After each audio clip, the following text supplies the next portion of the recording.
I do want to be respectful of everybody's time, and anybody who joins us late, don't worry, there's going to be a replay. We'll send out everybody who, hey Brandon, how are you? Everybody who signed up for this will get a copy of the replay. It is recording. So with that said, let me share my screen, get all my slides ready. And you should be able to see now my screen with me up in the top right hand corner. I hope that's the case. And let's get started. So scoring with sponsors. What's the thinking behind scoring with sponsors? Well, as I said earlier, somewhat inspired by some folks who really, that we work with, who do a really fantastic job of selling sponsorships, servicing those sponsors, and getting renewals year after year and building a very solid revenue stream from that. We have this Facebook group that we've been running now for the last several months. And if you're not a member, you should join. It's a great resource for people who run tournaments to ask questions and generally interact with one another. But Facebook allows you in that entry process, as you ask to join the group, Facebook allows you to put some questions up there. We always put 3 questions up there. Who are you? What is your tournament? How long have you been involved with it? And what is your biggest challenge? And 9 times out of 10, maybe not quite that many, but 7 times out of 10 perhaps, we get some kind of answer to that question of, we need to generate more revenue, we need more sponsors, we can't attract more teams because we're maxed out, but we need more profits. And it stands to reason that people are struggling with sponsorships in this industry, which is very strange because so many related industries do so much better with them. So we put this presentation together, we put some resources together that we hope is going to help that. So we've got this presentation, 6 easy steps to increasing your tournament's profitability. Okay, in other words, how to make your tournament more profitable without having to add more teams, having to rent more fields, which of course is expense, you need more volunteers, more money, having to hire more reps, we all know how hard it is to get reps, and having to sell more t-shirts. So, in other words, what we're hoping that we can provide for you here is a systemized approach to attracting corporate support, which in my opinion, as I said earlier, is the largest untapped revenue source in the entire soccer tournament industry. Notwithstanding some people who do a terrific job, most tournaments really struggle in this area and they're leaving money on the table. So you are in the right place if your tournament is otherwise successful and it attracts plenty of teams, but you just don't seem to be able to crack the code here on the selling of corporate sponsorships. This is hopefully here for you if you're in that category. You're in the right place if you're frustrated that you feel you're leaving money on the table, but you just don't have the expertise, you don't have the time or the confidence. Now, I believe time sometimes is related to confidence. You make the excuse that you don't have the time because you don't have the confidence. And that's a very common thing I've seen in sales reps who don't have a whole lot of confidence, don't really know what they're doing. And they just say, oh, I don't have time, I don't have time. What that really means is they're scared. So you're in the right place if you're a tournament director who already has too much on your plate. So you're looking for some quick and easy solution, preferably something that you could outsource to somebody else. And we think this is something that you might be able to do that with. And you're in the right place if you already do have some advertisers, probably advertisers, not sponsors. There is a difference. We'll talk about that in a moment. And you're looking to add more, and you're looking to try and get some bigger names and more creative sponsorship proposals and packages out there to generate more revenue.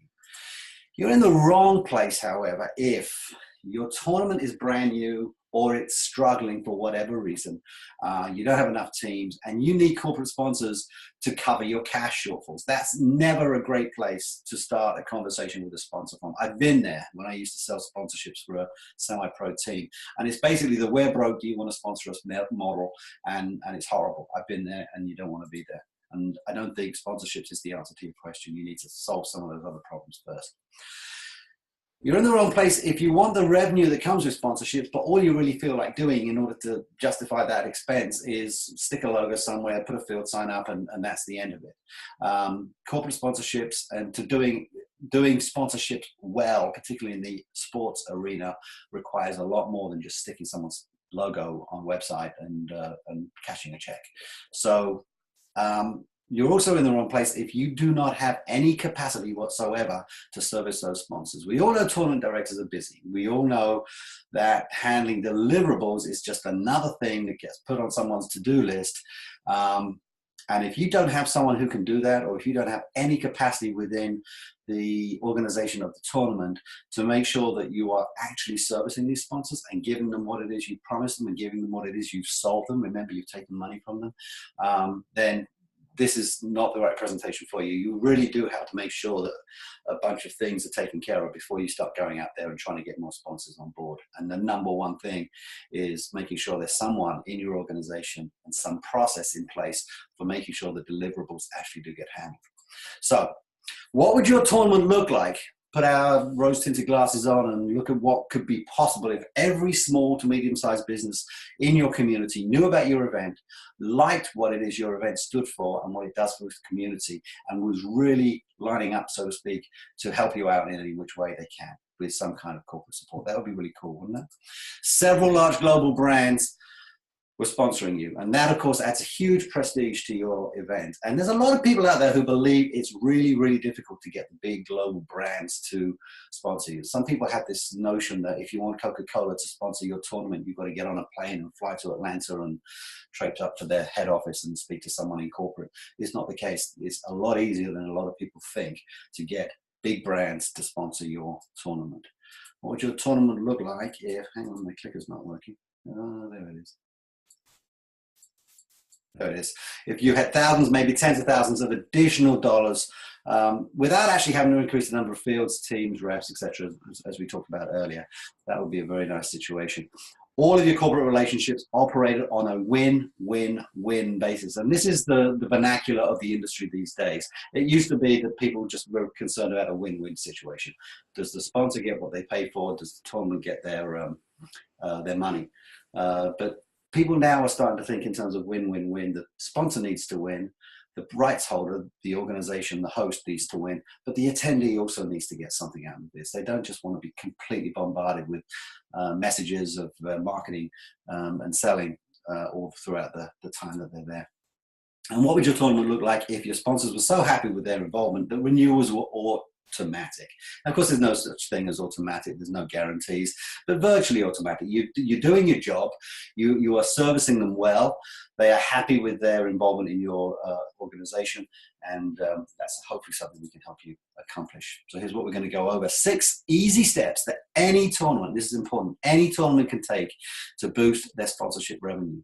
The 3 types of corporate support and how recognizing the difference between them can have a big impact on your productivity as a salesperson and your success overall of your programs. How to pitch your offer to each different category, because it does vary depending on who we're pitching and what level we're pitching them at, and a surefire system for making sure that all of your sponsors are happy and almost guaranteed, almost keyword, to renew. And if you stay to the end, do stay to the end, and we'll set you up with a subscription to Tournament Director magazine. I have long believed that this industry is ready for its own trade magazine. We launched this a few years ago. We've now relaunched it, and we're working on issue 2 right now, and we're very excited about it. So we'll set you up with a subscription for that. Stay to the end. Okay? So does this sound like you? You know there are sponsors out there.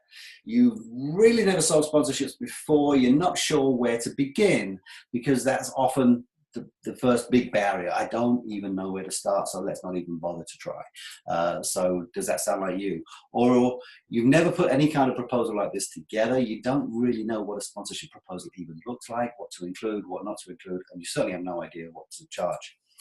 You think it's hard enough finding people to do easy jobs, right? Like picking up trash and lighting fields and field marshalling, let alone the far more difficult task of selling sponsorships. I believe that you can find someone to sell sponsorships, and particularly if you can provide them with the signposts and the blueprint for how to actually do it, it's a lot easier than some people think to find people to go out there and sell sponsorships for you. And even if you were able to sell sponsorships, you're not sure you're able to handle the deliverables. So we did already talk about that. But the point is, it's not necessarily a typical tournament director's fault that a tournament isn't doing well in the sponsorship space.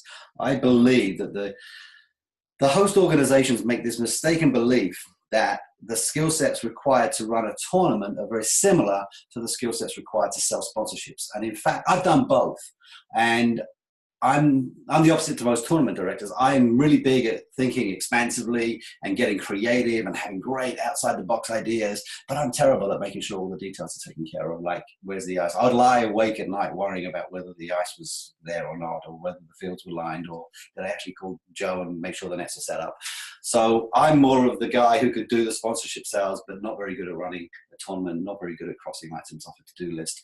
Tournament directors, I believe, the vast majority of them, are the opposite. They're very, very good at handling details, but the idea of going in and pitching a crazy idea to a sponsor or a potential sponsor is something that is just not in their skill set. So that's part of the problem that we're dealing with here. Most tournament directors don't have time. We all know how busy they are.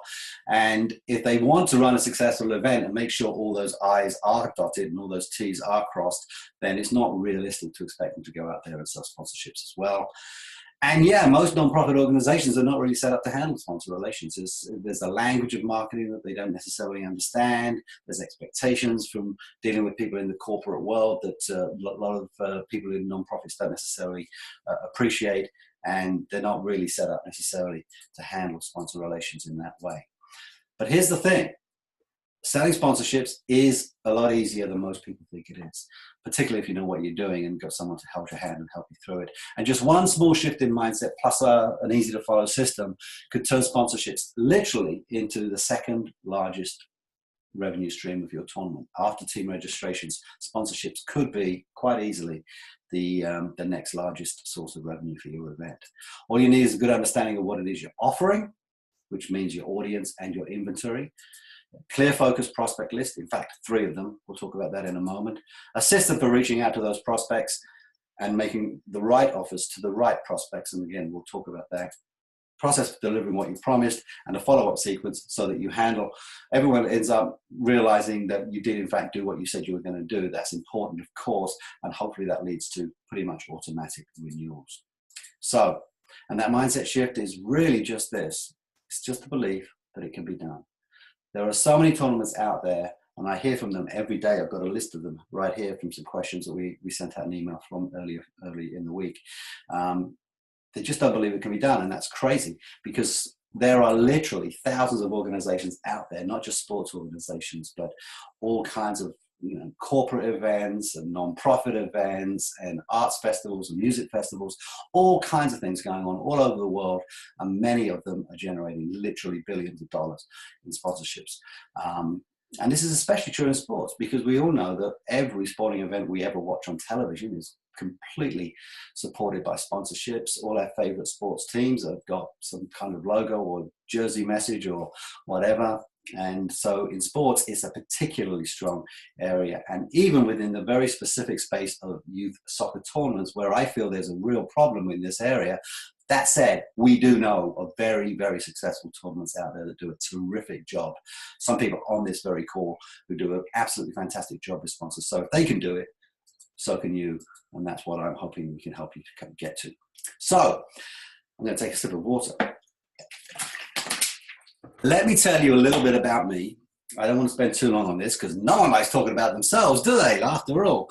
But anyway, I just want to give you a little bit of a sense of where I come from, what my background is, and what it is that makes me think I can help you in the area of sponsorships.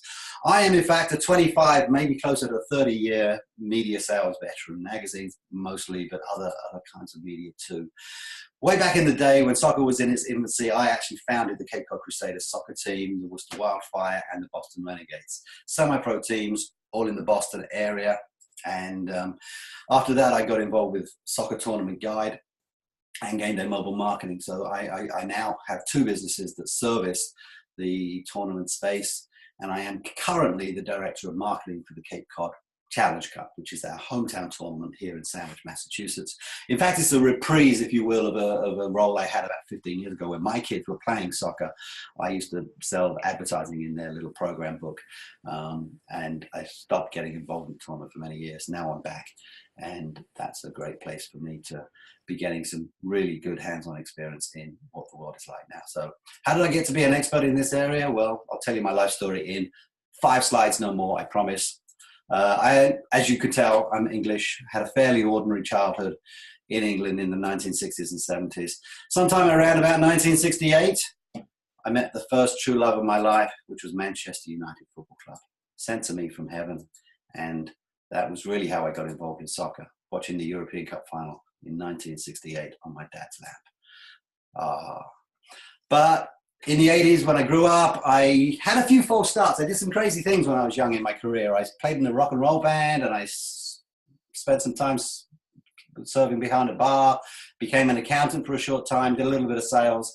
But eventually, I found a very, very good and satisfying career in the magazine industry. And I actually had a job with Cosmopolitan magazine in London. This is Cosmopolitan's cover from March of 1989, which is when I started working there. And I was all set for a long and happy career in Cosmopolitan. I was really quite happy there, except I also met at that time and married the second major love of my life, my lovely wife, Karen. And because she was American, we had to live somewhere, right? So we were either going to live in the UK or live in the US. We chose the US and moved to Massachusetts. So I carried on in publishing and switched to the Atlantic Monthly, and again had a terrific career there, loved working there, very satisfying. But I started to figure out that the people who made real money in this business were not the accounting people, which is what I did when I was at Cosmopolitan, and they're not the production people who deal with printers and ink and paper and that stuff. Which is what I did when I was at the Atlantic Monthly. The real money was made by the sales reps. And I was just starting to think, maybe I could swivel into selling. I'd done some selling back in London. Maybe I could swivel into selling and make a bit more money. And then I had this brilliant idea. Bing! Why don't we start a professional soccer team on Cape Cod? What a great idea, huh? Well, actually, it wasn't. It was a terrible idea. I wanted to call this team the Cape Crusaders, which I thought was a terrific name for a minor league soccer team. But they said, no one would know where we're from if we call it the Cape Crusaders. Let's call it the Cape Cod Crusaders, which kind of spoiled the joke, right? That was supposed to be the Batman thing. But nonetheless, Cape Crusaders was never to be. Cape Cod Crusaders was actually a reasonably successful soccer team. They eventually won the national championship in the USISL, so it was a successful team, and we did pretty well with it. This was not so much. This was a tough sell, the Worcester Wildfire in central Massachusetts. That was not such a great idea. But then we did start a women's team called the Boston Renegades, and frankly became the flagship team of the W League, what was the W League back in the days. For a very short time, folks used to look to us and say, wow, you do such a great job running that team. We had big crowds, we had lots of sponsors. It was a really terrific exercise. So the thing is, when I'm a president and general manager of a professional soccer team, you'd think I'd spend my life whining and dining players and agents and negotiating contracts, but that really wasn't the case. Back in those days, you had one job and one job only, and that is to bring money in so that we could keep the lights on. This was a tough, tough business to be in, and you had to figure out a way to sell stuff, whether it be camps or tickets or sponsorships. And I was new to selling. I had very little experience in selling. And not only did I actually have to sell all this stuff, but I actually had people working for me selling stuff too. So I was a salesman and a sales manager for the first time in my career. And it was a very, very steep learning curve. We really had to figure some stuff out very quickly. And it wasn't terribly unusual for the owners to come to us and say, okay, we need you to sell a sponsorship before the end of the week because we can't make payroll if you don't. And I do remember actually having to call someone up, someone with whom we'd negotiated a payment plan and say, hey, Frank, you know that payment plan we discussed? Could I possibly come over this afternoon and pick up a check, even though you're not supposed to pay it until next month? And he was very understanding about it, but he didn't come back the following year. But eventually we did manage to get some good sponsors in. Ford Dealers of New England, I'll tell you about that one because it was a good deal. Cliff Bars, when they were very new, just based out of Chelsea, Massachusetts, just north of Boston. Ben & Jerry's, Coca-Cola, McDonald's, Pepsi-Cola, a bunch of different sponsors that we were able to work with. So eventually I got back into magazines, and through Soccer New England, which was a successful little small circulation, but quite a well-known magazine in New England, I purchased that from its publisher, its founder, and got involved with the tournament industry because they were the people who were advertising in that publication. When we took that online, we did do soccernewengland.com, but we also made a fateful decision that we would do soccertournamentguide.com, which is really what got us into the national global tournament industry, so to speak. Up until that point, the advertisers in Soccer New England, as you would expect, were all New England-based tournaments. Soccer Tournament Guide gave us the ability to go out nationally and internationally, got involved in the app business, and now we have Tournament Director Magazine, the Tournament Talk community, apps, and all kinds of other things around the running of tournaments. So yeah, I know a little bit about sports marketing. Let's just put it that way. So, what about those 6 easy steps? First of all, identify your audience. Second, create 3 separate prospect lists. I've always found this easy. If we can get in our own mind the difference between the 3 sets of prospects, that's usually very helpful. Assess what inventory you have to sell. Follow a system for reaching out to those prospects. Create a process for dealing with deliverables, which is really, really important.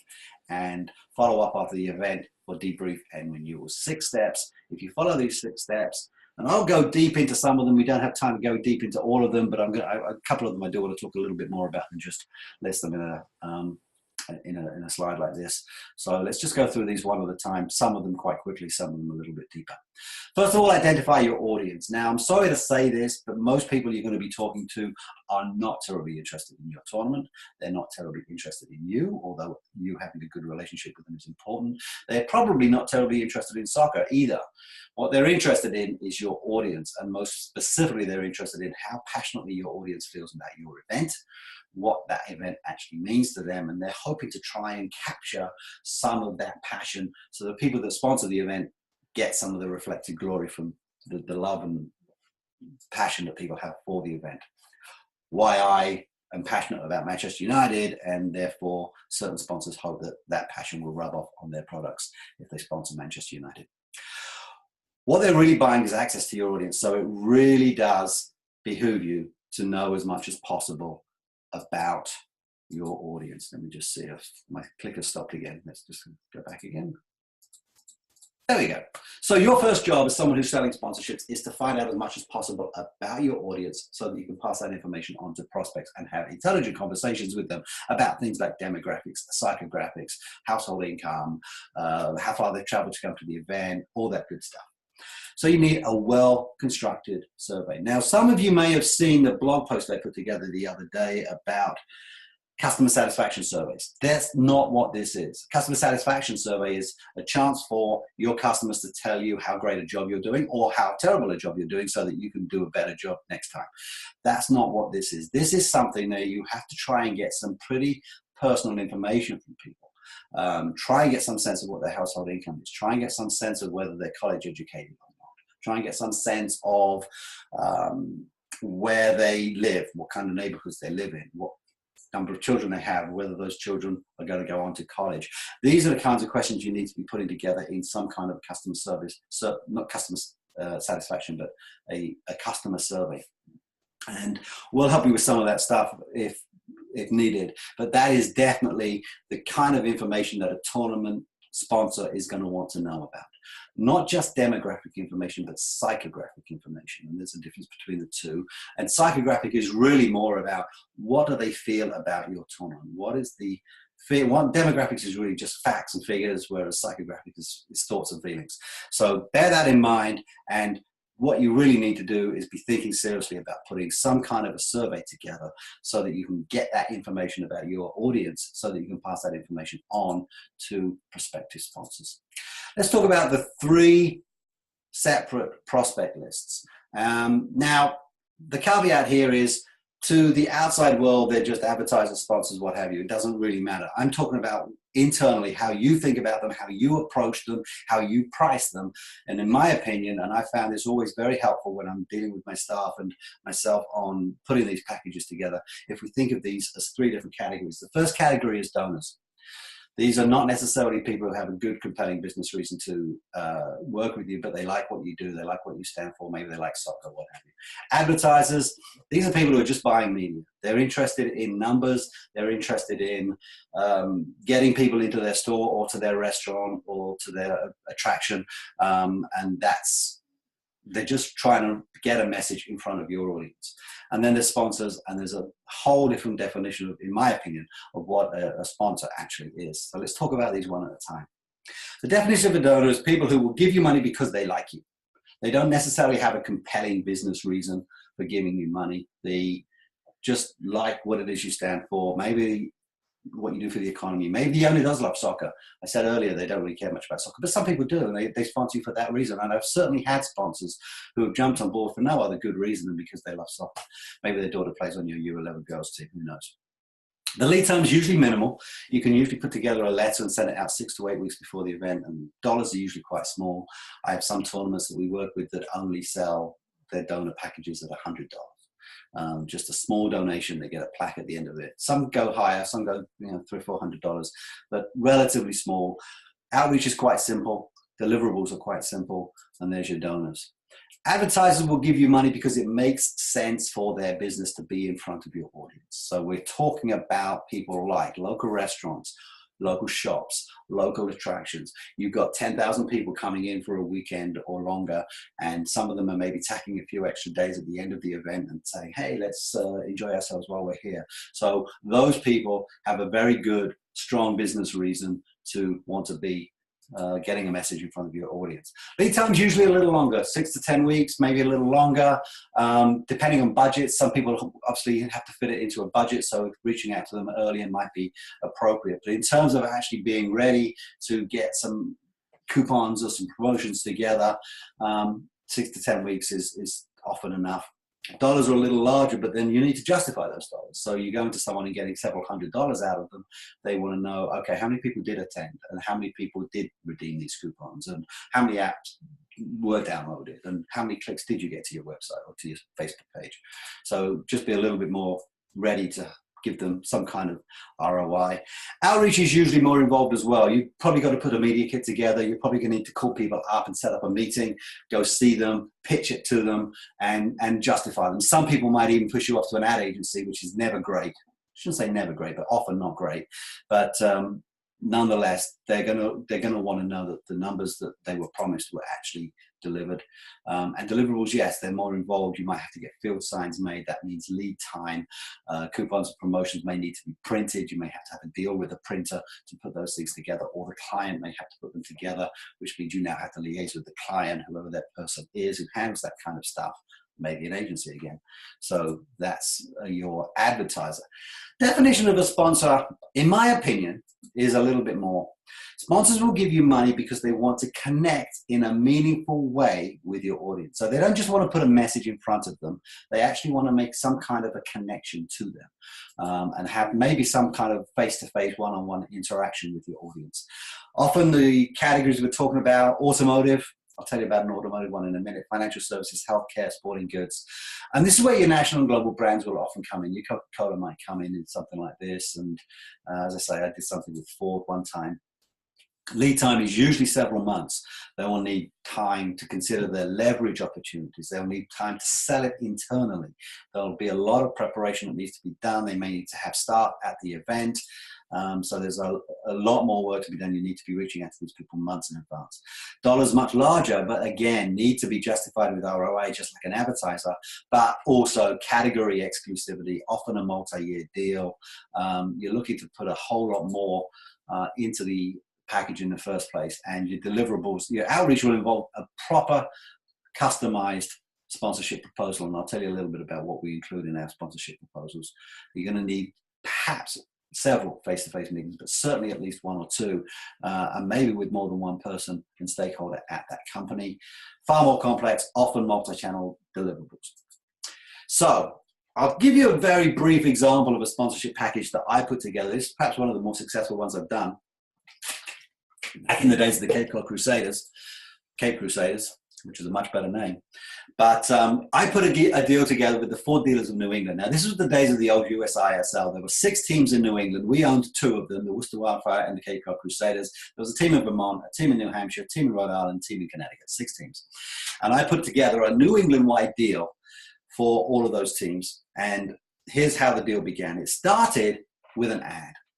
And I just had this brilliant idea. And to this day, I still think this is a really terrific tagline. We were dealing at the time, this was the 90s, with the first generation of parents whose children played soccer and they didn't. This was probably the very last generation, because most kids over the last 25 years have been playing soccer when they were kids. But this was the older generation didn't really know the game. The younger generation loved it.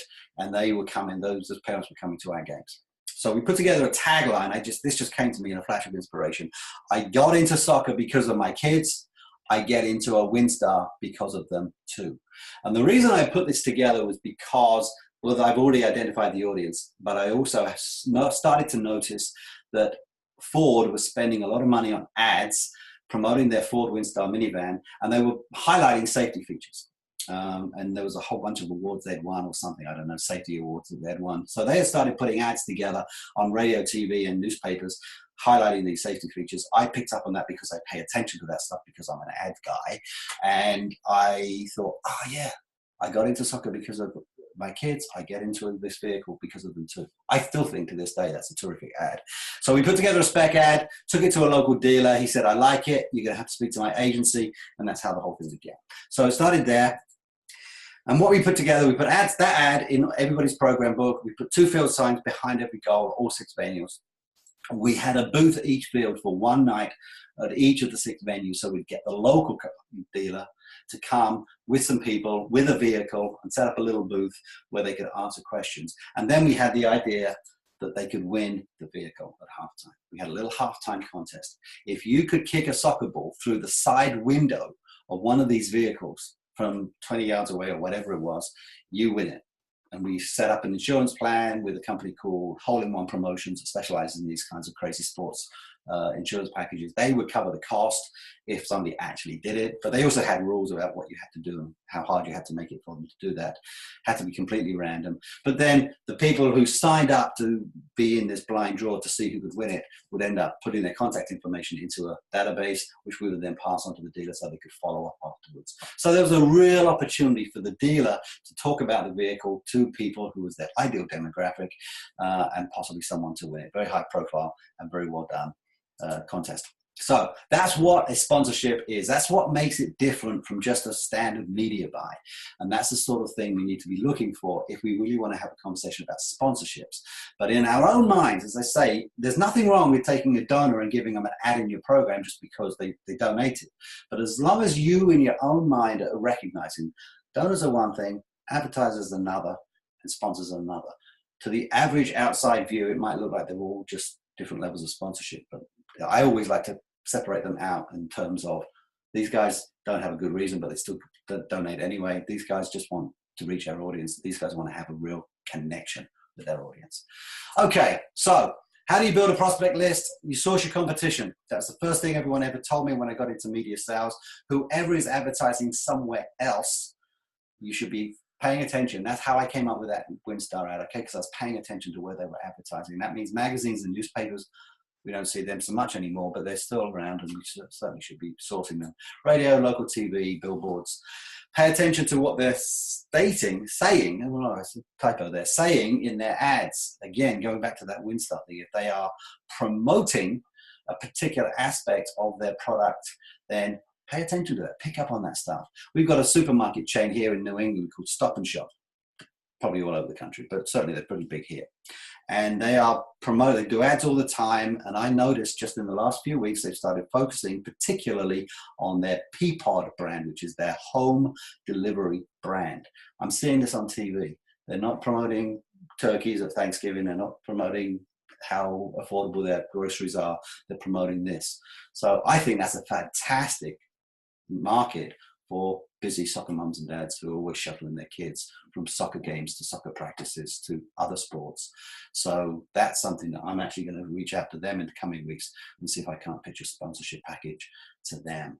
Focus on people who already advertise in other places. This is one of my pet peeves. I didn't used to necessarily feel this when I was a sales rep, but when I became a sales manager, this was a really, really big deal for me. If you are spending your time trying to persuade someone who doesn't advertise that they should advertise, you are wasting your time. Not that it can't be done, not that you won't necessarily have success once in a while, but basically you're much better off focusing on people who already advertise and say, you already do advertise, why don't you spend some of that advertising here? Here's why. So I really do get quite hot under the collar when I find I've got a rep working for me who spent 6 months trying to get someone who's never advertised anywhere to advertise with them.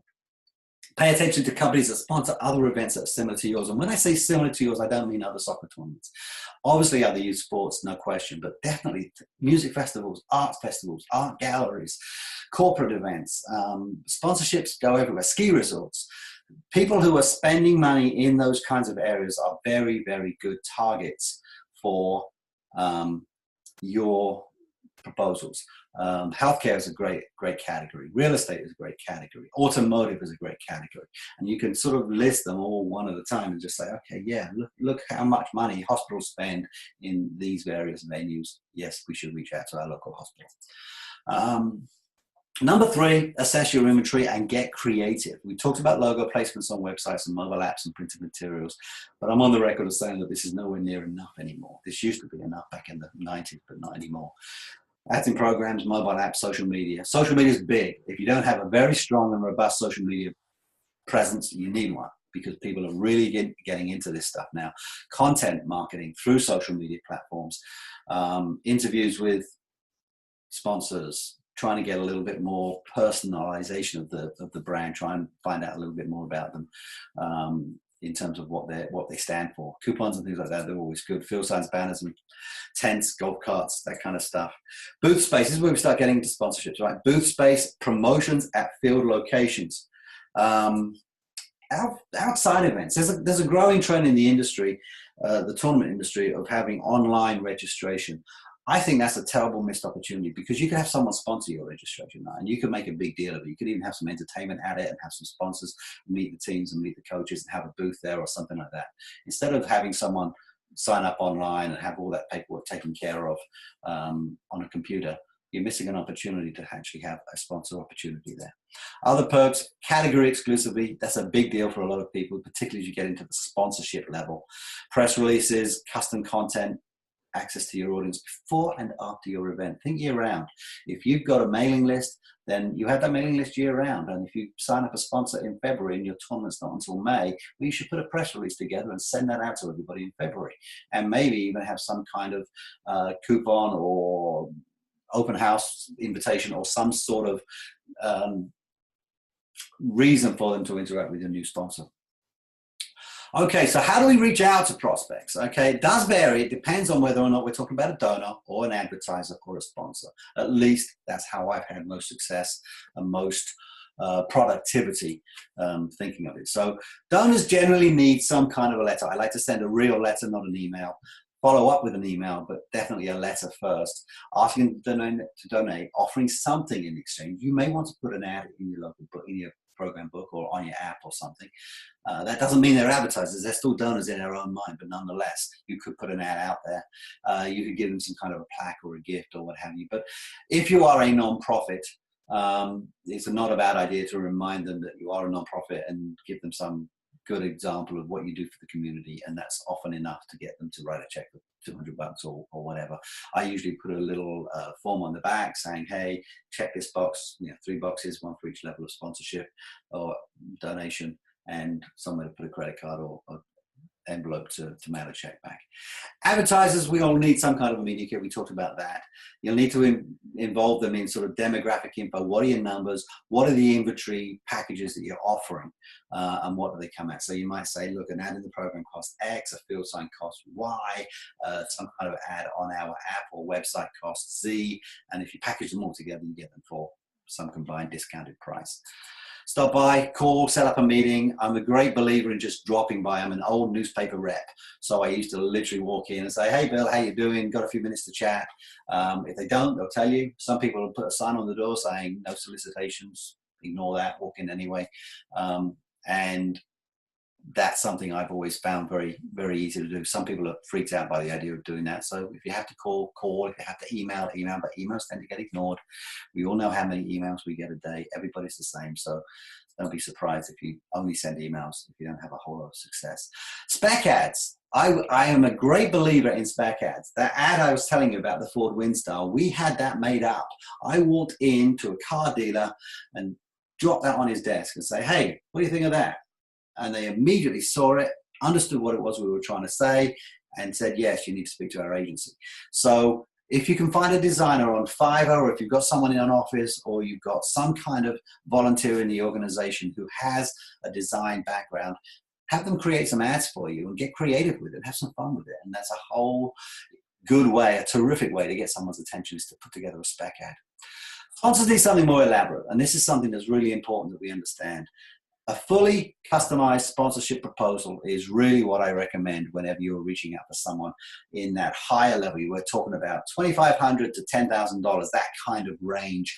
And some sponsors get even more than that. Some tournaments I know of get more than that. But let's start there, that sort of 2,500 to 10,000 range. A fully customized sponsorship proposal. I do not like to see anybody sending out multiple cookie cutter proposals where all you've done is gone through with find and replace on your Word document, changing the name of the sponsor from Coca-Cola to Pepsi-Cola to the local hospital to the local bank or whatever. But at the same time, you don't need to panic. It's not like you have to reinvent the wheel every single time. There are blueprints you can follow that will give you customization without you having to reinvent the wheel every time.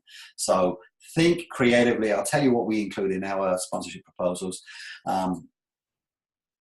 Four is the category, number 4 in the list, but there are 5 of them, 5 actual ingredients that we include in a sponsorship proposal. First of all, you need an overview of your tournament, your mission, your audience demos and psychos, your most of all, what does your event mean to your people? Now, we have a tournament here on Cape Cod, and Cape Cod has got a very, very special place in the heart of literally millions of people. A lot of people have had vacations here since they can remember, endless summer nights, walking on the beach, clam bakes, all you can imagine when you think of Cape Cod. So what does our tournament mean to these people? It obviously means some of that. You can combine great soccer and a friendly tournament with a few extra days of R&R. And I know there are people on this call who have a similar sort of destination type tournament.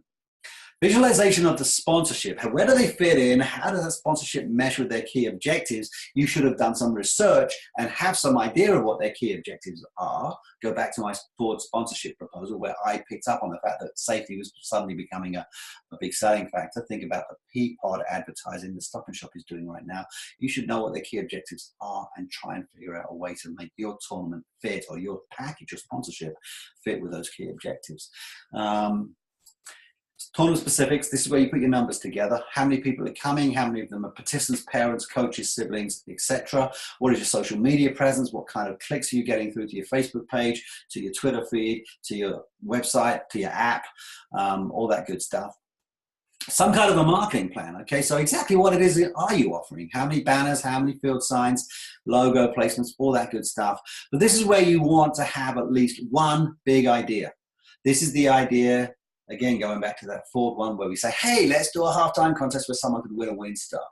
That's the big idea that makes the whole thing hang together and makes them think, oh yeah, really gets them thinking about what the possibilities might be. Handling the deliverables.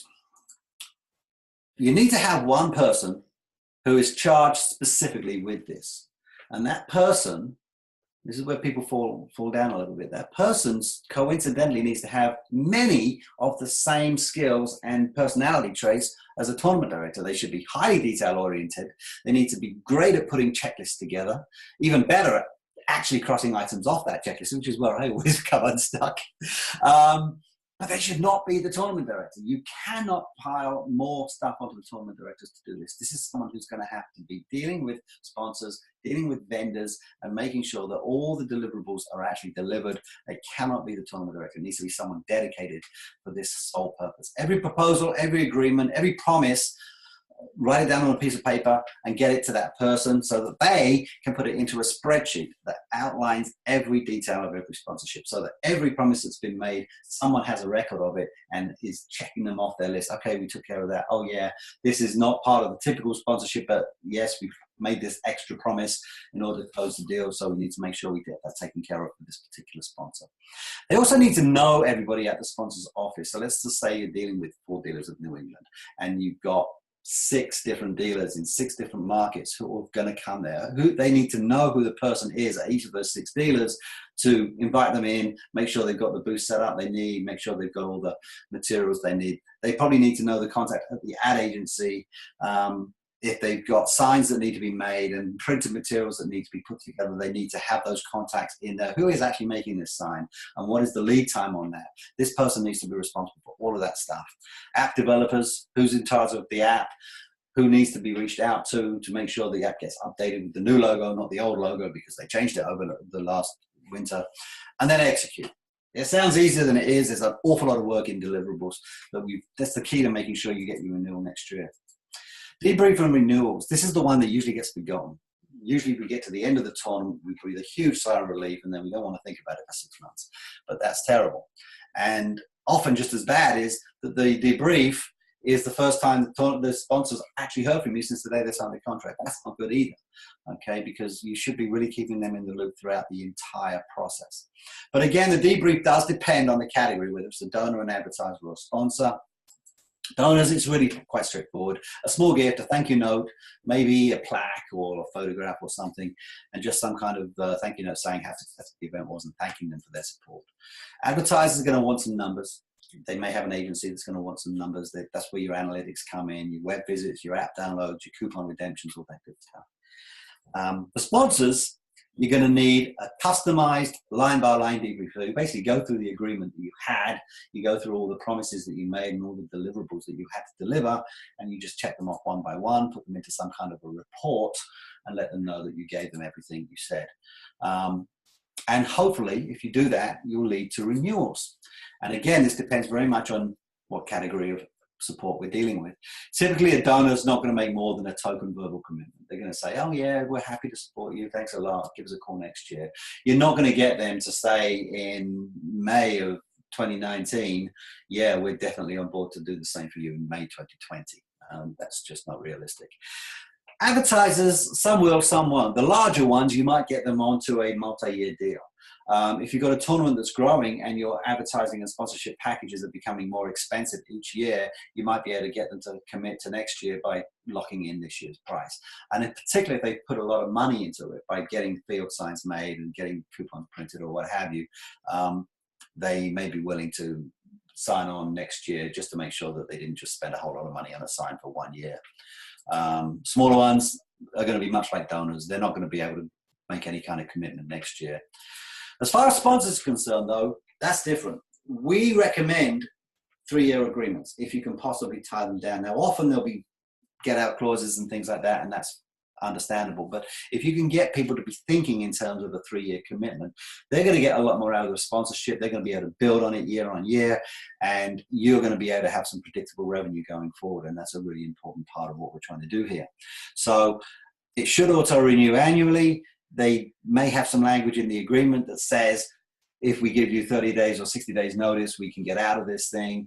Certainly, if you don't fulfill your obligations under the year 1 deliverables, then that gives them a very easy get out. But what you've got to do, if they are going to break it after the first year, you've got to put some language in the agreement that's going to make sure that they break it at a time that's convenient for you. So if you have a tournament in May, I would like to give them no more than 90 days to decide whether they're coming back the next May. So you give them the summer. If they decide that they don't want to be part of it for the following year, they need to let you know no later than September 1st, because you need to find another sponsor if they're going to drop out. So put some sort of language in the agreement that if they are going to drop out after 1 year or 2 years or whatever, you need to know no later than a certain date. The key is, if they're not going to renew, you need to know that as soon as possible. And when the contract comes to an end at the end of year 3, give them a right of first refusal to renew, but they have to exercise that right within a timely enough manner. Okay, we said we were going to discuss 4 things, and I just want to make sure we did it. Yes, 6 easy steps that a tournament can take to supercharge their support.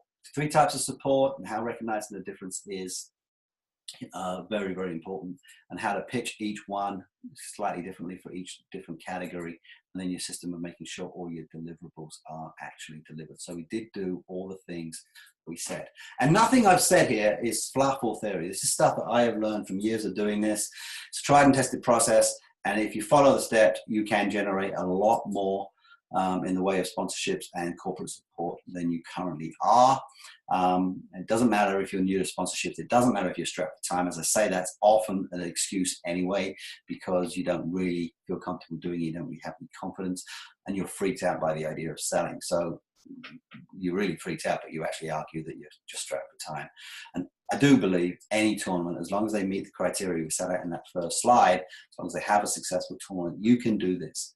And when you do, you're going to have more revenue to fund your programs. You're going to have more prestige from your association with well-known brands, less stress, because you know that the cost of running your club and your tournament is covered by a much, much wider base of revenue streams and the ability to impact more people, which is really what we're doing here this for, right? To help more kids play soccer, to impact more people, and to have more fun doing it. So, another sip. Not sure why you came here today. Maybe you're frustrated and you know you're leaving money on the table when it comes to sponsorships.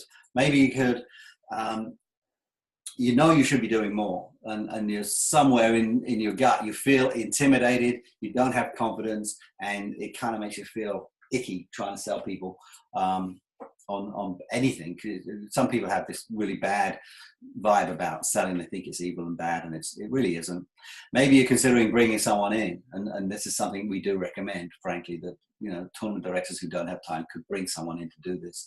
But you need tips on how to train them, and you need tips on how to oversee them, because if you don't know anything about selling and your sponsorship person comes in and they haven't had any success, you're not really in a position to troubleshoot and help them overcome those problems.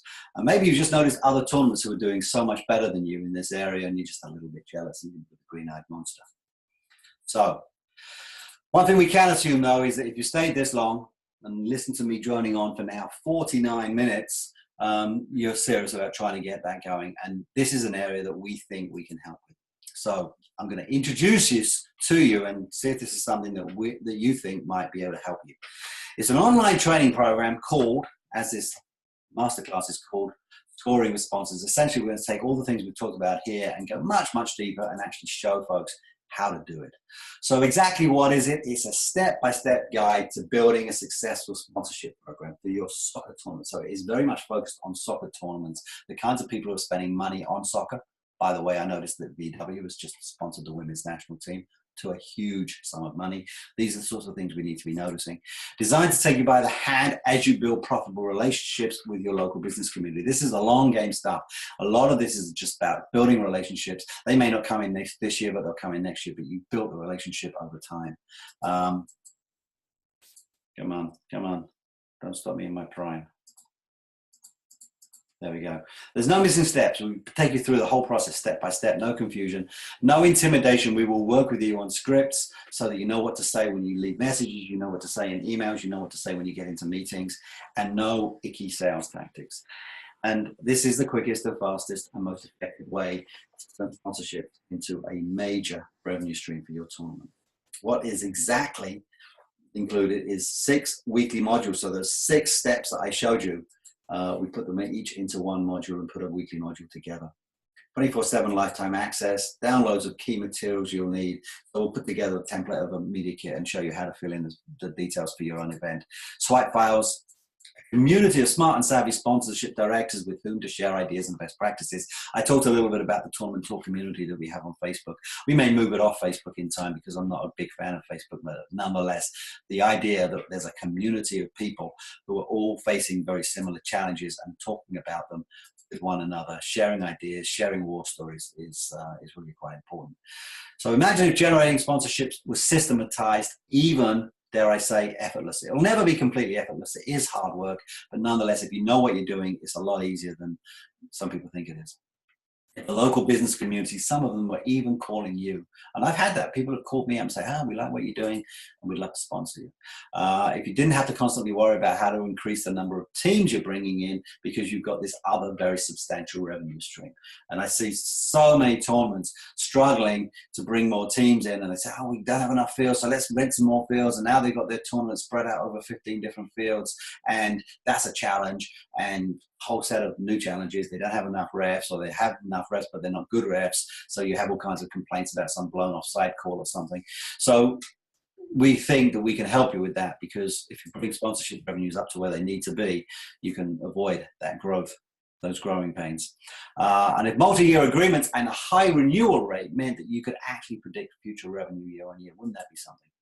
So scoring with sponsors, all you have to do is follow the steps, and here is what it actually will look like.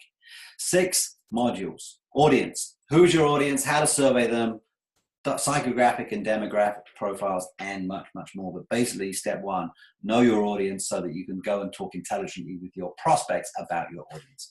What does your prospect list look like? 3 types of prospects, researching your prospects, and coming up with a good prospect to audience match. Again, go back to that 4 Dealers of New England. The parent whose children played soccer, they didn't really understand the sport, but they've grown to love it. And they're the very same people who could be reached with a nice, well-targeted WinStar ad. Inventory and pricing, what is it you've got to sell? Coming up with some creative sponsorship proposals and come up with some crazy ideas like, hey, let's win a car at halftime. That Peapod idea that I was telling you about, win a month worth of free home delivered groceries. Pictures for each prospect list. So just help you with the template for the letter you need to send to potential donors, help you with a media kit that you're going to put together for your advertisers, and helping you with individual sponsorship proposals that you put together for your sponsors, and how to pitch them and how to sell. And that's a whole course in itself, of course, selling. But nonetheless, we can help you with some of the tricks of the trade, so to speak. Onboarding and deliverables, delivering what you promised, managing the expectations of the client, keeping your client in the loop throughout the entire process, and how to stay organized, because that really is where the rubber hits the road, making sure that you do give them what you promised, and then debrief and renewal. There's your 6 modules. So it does have a cost. This part is free, and you're welcome to just walk away with what I've done here, and that's fine. It's a great place to start. But if you want to go a little deeper, then we have this paid program. You could hire an experienced sponsorship rep or a consultant, and we do some of this. They usually charge a pretty hefty upfront fee, some kind of a retainer or something, and a sizable commission. You could try bringing in someone who doesn't charge those things. They come in maybe on a commission-only basis, and that has worked. I've been on both sides of the commission-only conundrum, and there's pros and cons to it, without a doubt. But typically, if you're only going to bring someone in who's got very little experience and commission only, you're going to have patchy results at best, particularly if they don't have proper training and proper oversight. You could muddle through and leave it on the sponsor, the tournament director's to-do list, where we all know what that means. That means they're going to get to it at the last minute, if at all, and another year is going to go by, and they're never actually going to get done. And of course, that becomes a huge opportunity cost. If we believe, and I do believe, that there's tens of thousands of dollars potentially on the table for a good-sized tournament, then imagine the cost of just letting another year slip by without selling any sponsorship. So the bigger question is, what might it cost if you don't invest in this training? So here's what we are actually going to put it together for. When we launch this for real, because this is not a real launch, this is a founder's launch, a beta launch, if you will. When we launch this for real, we're probably going to charge somewhere in the region of $500.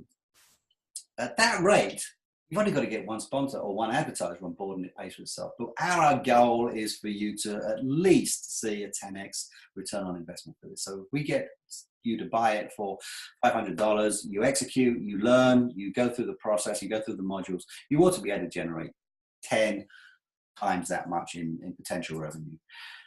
But right now, for a limited number of people, and I'll go through exactly what that means in a moment, we are putting it together for a fraction of that cost, because this is, as I say, a soft founders launch. This is a brand new program. We're still working out the kinks. We need important feedback from you guys as to exactly what it is you're struggling with, so that we can put the content together to match what your needs are. I have sent some emails out to people and got some good feedback from them, but we want people to actually go through the course, interact with us, tell us what they need more help with, what they need more content about. And for that, and hopefully to get some good testimonials at the end, we are willing to put this together for basically half price, $247, half price, or 3 monthly payments of $97, which does come to slightly more than $247, but that's the nature of installment plans. So in addition to the 6 modules, 4 additional bonuses to make it even more attractive. If you're too busy to do this for yourself, hiring for sponsors is a little bonus module that we're going to put together to help you bring someone in. Exactly what does that look like? How do these compensation packages work? I have been on both sides. I have hired people. I have slipped in some terrible pitfalls from hiring people. I'll tell you about one of them if I have time later. And so we can put together a little program that helps you put somebody else other than the tournament director on the trail, pounding the pavement, making the calls, setting up the meetings. So that's number 1. Number 2 is a fast start checklist. Whenever you get a big training program like this, often you feel, oh my God, I can't even start doing this until I've gone through every module. And we do recommend you go through every module, and we do recommend you come back to us and ask for more modules if you feel you need more help in certain areas. But that said, you want to get going, we can give you the 10 things you need to do right now to get your first sponsor within the next 30 days.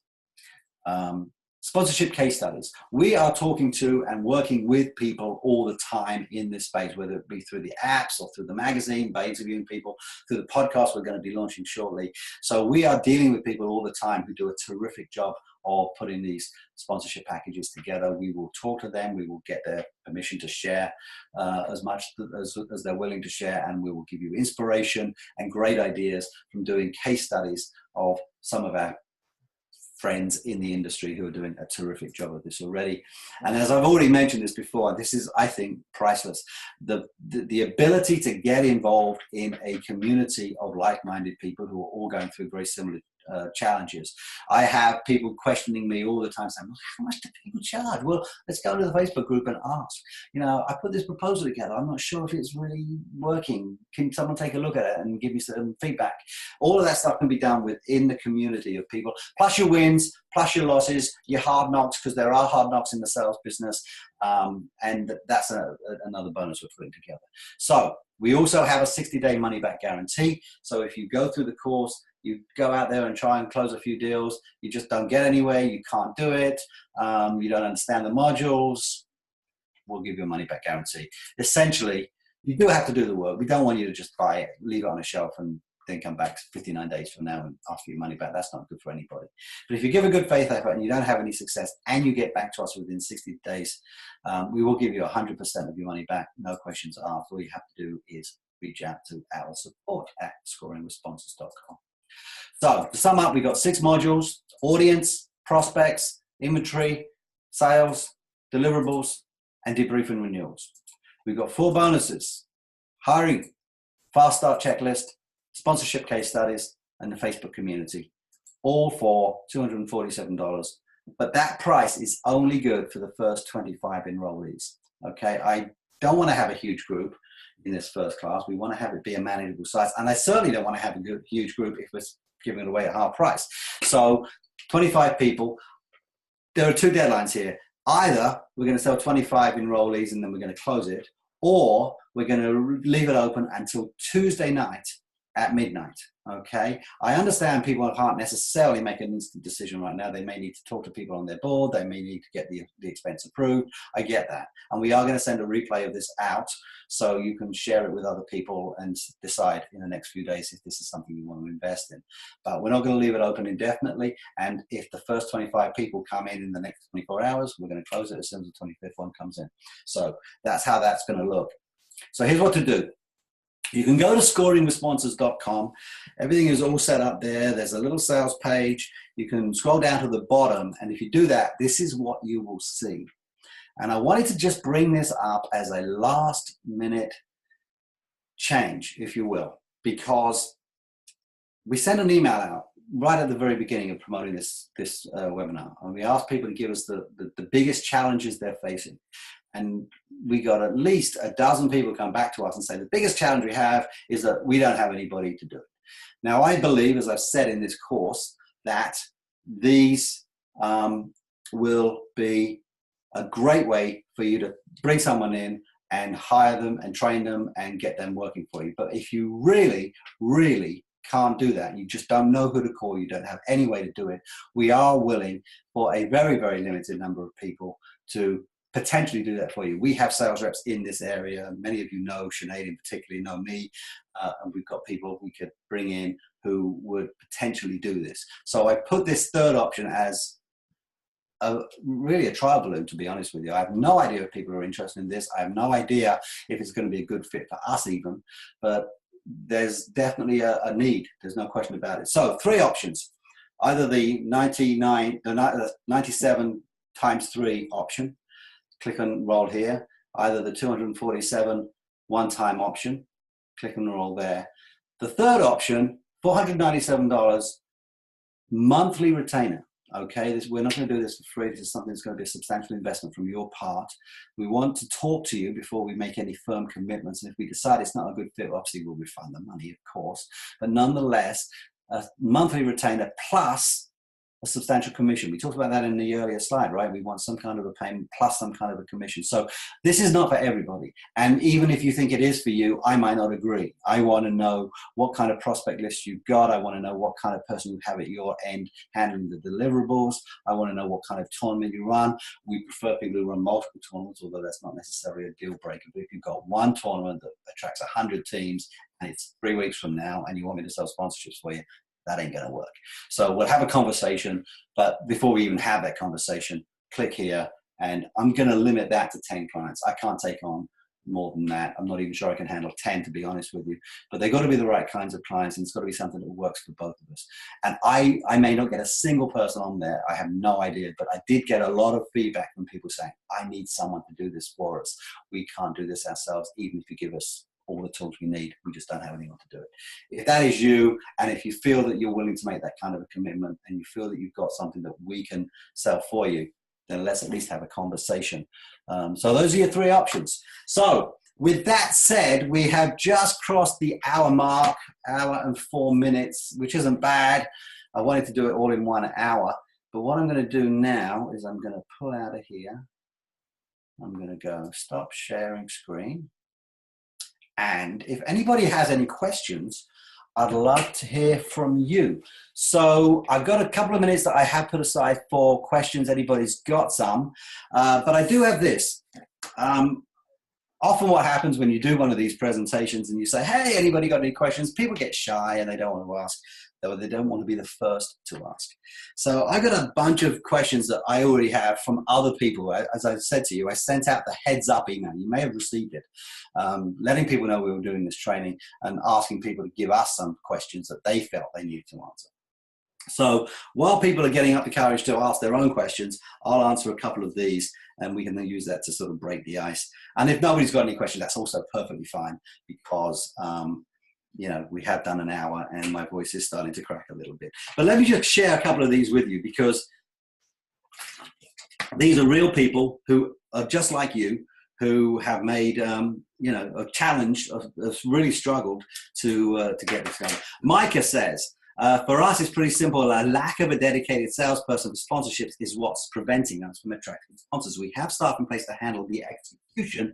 We just don't have anybody making calls and reaching out to businesses that may be interested. Well, there you go. We talked about that here.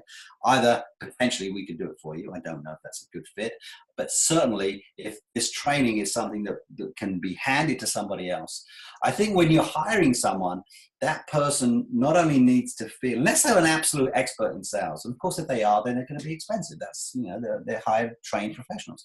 But if you're looking to get someone in, a volunteer parent or a relatively inexpensive entry-level position, you're going to have to do more than just hire them and send them out there. You're going to have to give them some training. You're going to have to give them some oversight. You're going to have to give them some materials so that they don't spend the first 3 months putting together a media kit, which is also another thing that I've seen a lot of in experienced sales reps. They're intimidated by picking up the phone, so they'd rather spend their time working in Photoshop or whatever, putting a fantastic media kit together.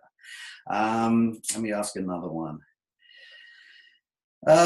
Blake, recognizing who to reach out to that may be interested in sponsoring a youth event. Well, the first thing I would argue with that, Blake, is that we shouldn't necessarily be focusing on the youth. This is a highly attractive demographic, not because they are teenagers who play soccer, but because they are families who are committed to soccer. Teenagers generally don't have credit cards. Teenagers don't buy cars. Teenagers don't take foreign vacations. Their families do. So what we have to do when we're putting our demographic profile together, when we're going out there and surveying our audience, it's just as important to find out what the father and the mother are thinking, and possibly what they earn and possibly what they spend their money on, as it is to worry about the fact that there's a teenage 14-year-old boy or 14-year-old girl who's part of this family. It really is a family-wide thing, and don't just think about youth teams. Mike says, very similar actually, saying, hey, we're trying to reach out to people, we can't find enough people. Mitch, here's one for Mitch. We have multiple sites for our events, and sponsors prefer one super complex of 25 fields, and our largest is 13 to 18. Mitch, I love you, man, but I don't agree with you. There are people on this very call who also run their tournament over multiple fields and multiple locations who do a fantastic job with sponsorships, and you can too. 13 to 18 fields is a big field, a big facility, and you can certainly have a lot of sponsor interaction with all the activity you've got ongoing with a 13-field facility. Time to develop a strategy. Frank says the biggest challenge is having the time to develop a strategy. I'm sure I would be the best candidate to do this, as I understand the many facets of the event our club and community has to offer. But I'm so busy running the tournament and running the club that marketing to potential sponsors takes a back seat. Classic. How many times have I heard that? Well, first of all, Frank, let me tell you, I disagree. You are not the right person to do this. Even if you are the tournament director, even if you know more about this event than anybody else, you are not the right person to do it for all the reasons you say yourself. You don't have time, you've got an event to run, so you really should be thinking about bringing somebody in who can handle that. One more here. Sandy in Ohio. I know Sandy well. Truth be told, it's finding an internal contact to take the time to look for sponsors and actually hit the streets to find those companies to sponsor our tournaments. We used the app to show ROI in the past. I'm glad to know they actually use our app, which is great. But we also need to hire someone for the tournaments to really go out there and get the contacts going. Absolutely true. I do agree with your premise that someone needs to be hired to actually do this. And this training, hopefully, is something that you could use as a good incentive for someone to come and do it. We're going to give you all the training you need. But at the same time, having someone dedicated who isn't worrying about whether the fields have been lined, they're more worried about whether the 50 phone calls that needed to be got made. That's a much, much better situation.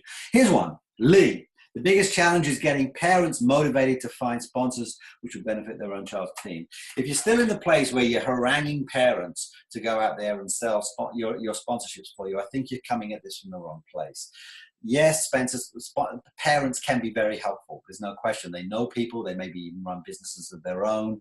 But if you are trying to get a already harassed parent who's getting their kid from practice to fields to games in multiple sports, multiple children, also getting them to music lessons and recitals, and then you're on their case, I have trouble getting parents to man a concession stand for 2 hours. The idea that I could get a parent to take the time and the effort necessary to sell these sponsorships, I think that's unrealistic. And I think, again, you need to be thinking about hiring someone and training them to do that kind of work.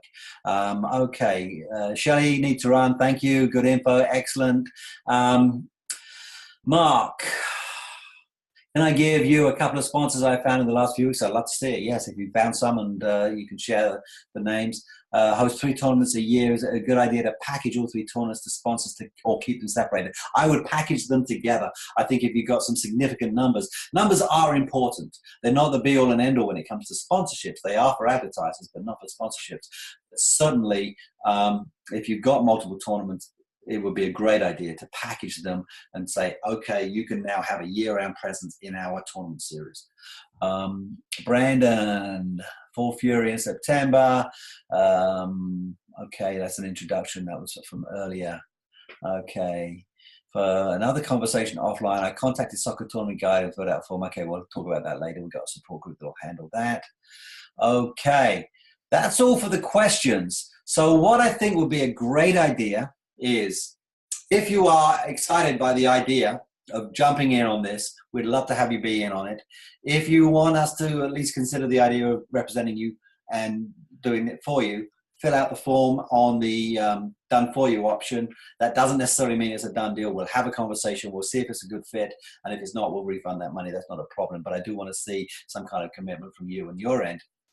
And then what I'll do is I will send a replay of this out to everybody who was on the call and everybody who registered and couldn't make it. I did get a call from Sarah Thomas saying she would love to be in. She signed up, but she can't make it because she's out of power. She's in one of these areas that's being hit by the terrible cold weather. So God bless her, and I hope she's keeping warm, but we'll send out a replay, not just to the people who were here, for the people who couldn't make it. And the reason we do that is because I do recognize you're going to have to go out and perhaps see some other folks, talk about some, whether this is in the budget. It's not a huge expense, but it is an expense, and I appreciate that. And sometimes you just don't have the authority to make that without somebody else's signature on the check. So I get that. So we'll send out the replay. We would also send out a bunch of reminders, but between now and Tuesday evening, if you want to jump in on this, jump in, and do bear in mind that it might not even last until Tuesday evening, because the first 25 will lock the door once the 25th person comes in. So with that said, thank you very much for coming. Thank you very much for staying till the end. And if we can help you sell more sponsors, we would love to do that. Thanks very much. Goodbye.